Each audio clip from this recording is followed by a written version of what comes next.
Ladies and gentlemen, welcome to the Jay Powell Show. At least that's what the financial press is telling you. Jay Powell, last night, 60 minutes, about 14-minute interview covering a few topics here and there. One of them being, hey, when you planning on lowering rates, Jay? Scott Pelley was doing the interviewing and, asked him, well, inflation's come down. Why aren't you lowering rates? Well, he said there's concern of maybe slowing the pace of inflation's decline. I don't know. Could be. Financial press today is, oh my God, the markets are down because of Jay Powell's interview. No. He didn't say anything in the interview yesterday that was anything different from last week. And again, this is part of the problem, is that they try to put their finger on why things are happening. The reason why stocks are down, quite frankly, is because there's more selling pressure than buying pressure. It happens. It is what it is. They gotta find an answer. Oh yeah, no, blame Jay Powell. No. McDonald's numbers weren't that great. Markets may have gotten ahead of themselves to some degree. But no, it's a place to blame on Jay Powell. Maybe some algorithmic trading. Whenever he opens up his mouth, there's some computer somewhere that's trying to analyze what he has to say. The most important thing from Jay Powell's show last night on 60 Minutes, Jay Powell's show, the U.S. is on an unsustainable fiscal path. And we'll give Jay Powell the Master of the Obvious Award for that. Again, beating the same drum that we tend to beat here on the podcast on a regular basis. Debt is growing faster than the economy, so it's unsustainable. Again, we're looking at numbers right now that are patently absurd. There's going to be a point in time with the next 10 years where it's going to, it's going to be almost $1 million for every household here in this country. That's a reality. That's reality. And again, the people in Washington, D.C. don't want to deal with it. It's unfortunate because he actually said we make it a habit not to comment on Congress and what Congress is doing. He said that, Congress is basically they oversee what we do. Again, I would disagree with Jay Powell with that. Paul Volcker had no problem whatsoever.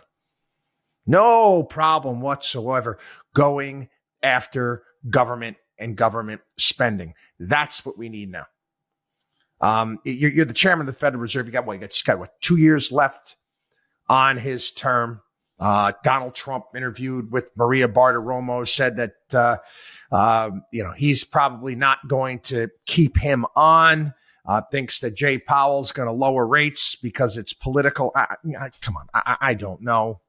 I don't know, quite frankly. I guess it gives Donald Trump, finger to point or to blame if, it gets people happy that rates have come down and mortgages have gotten cheaper. I get that.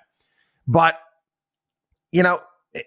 they screwed up royally, and that's the reality. If you're going to go back, you can take a look at Jay Powell's tenure. Scott Pelley kind of gave him a big, fat, huge trophy for getting inflation down without putting tons of people out of work. Well, again, if you believe the jobs numbers, which are nonsensical.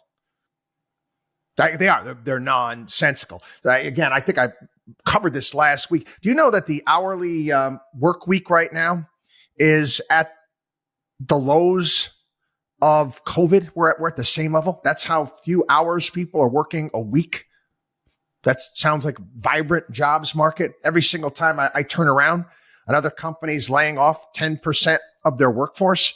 So I'm not buying into that nonsense at all. And again, even the when you talk about inflation, and I got to give credit to Alyssa Finley from the Wall Street Journal, very good columnist there, writes in their editorial pages, and she points out something, and I was like, kind of like a eureka moment. Man, she's right. I didn't really even think about that, quite frankly.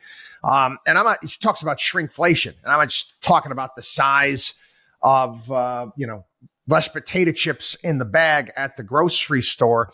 It's everywhere. It's everywhere. And she brings up something because, again, I'm on planes a lot. Let's take airline fares, which the Labor Department's Consumer Price Index shows fell 9.4% during 2023. That sounds nice until you consider that the calculation weighs the lowest available fare for a trip, which is offered by who? Budget airlines. Oh, yeah, the Spirits, the Frontiers of the world. This is a true story. I had to go down to Florida. Looked at prices a couple weeks ago, and trust me, I'd much rather leave from the airport closest to my house here, Islip. So I looked up Frontier, and I was like, holy shnikes. I was like, babe, look at this. Round trip. It's like $100. It wasn't $100. When all was said and done, from bringing on your carry-on to a piece of luggage, it was closer to $800. But again, the calculations say, oh, no, look at how cheap that is. Right. Not to mention the fact, even, if you want an aisle seat, you got to pay $50 more. It's crazy. It really is. But again, the numbers don't calculate that. They also don't calculate what's going on with things we use every day. The streaming services, for example. Yet they will take the lowest price, which is, again, if you want to watch the commercials. They're not considering the price increases for the other services as well. Auto insurance rates up 20% over the last year. Healthcare providers, they're continuing to negotiate, but healthcare premiums expect to rise by 6% on average. Then why does the CPI show that health insurance prices dropped 27% since December of 2022, which is a joke?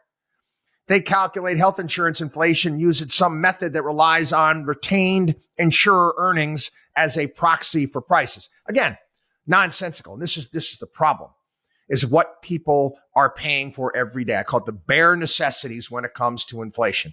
And even Jay Powell on the Jay Powell show last night said, well, stuff linked to commodities here and there, they may come down a little bit, but he doesn't really see prices dropping. Shocker. Again, middle of the year, lowering rates? Probably. But again, I want to remind everybody, if your portfolio hinges on what Jay Powell is going to say in a 60 Minutes interview, or how some algorithm is going to translate what he says, you're doing the wrong thing. WatchDog on WallStreet.com.